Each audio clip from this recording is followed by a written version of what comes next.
بسم اللہ الرحمن الرحیم۔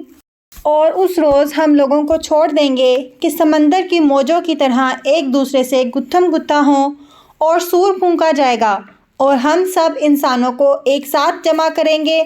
اور وہ دن ہوگا جب ہم جنت کو کافروں کے سامنے لائیں گے، ان کافروں کے سامنے جو میری نصیحت کی طرف سے اندھے بنے ہوئے تھے اور کچھ سننے کے لیے تیار ہی نہ تھے۔ تو کیا یہ لوگ جنہوں نے کفر اختیار کیا ہے یہ خیال رکھتے ہیں کہ مجھے چھوڑ کر میرے بندوں کو اپنا کارساز بنا لیں؟ ہم نے ایسے کافروں کی ضیافت کے لیے جہنم تیار کر رکھی ہے۔ اے محمد، ان سے کہو، کیا ہم تمہیں بتائیں کہ اپنے اعمال میں سب سے زیادہ ناکام اور نامراد لوگ کون ہیں؟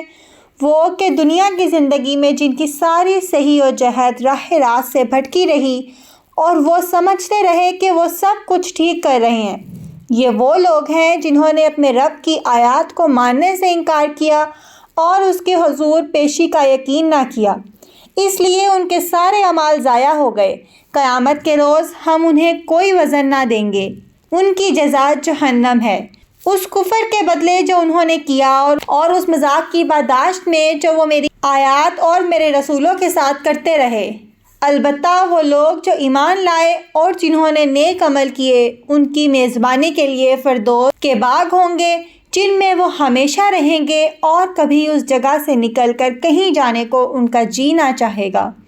اے محمد، کہو کہ اگر سمندر میرے رب کی باتیں لکھنے کے لیے روشنائی بن جائے تو وہ ختم ہو جائے، مگر میرے رب کی باتیں ختم نہ ہوں، بلکہ اگر اتنی ہی روشنائی ہم اور لے آئیں تو وہ بھی کفایت نہ کرے۔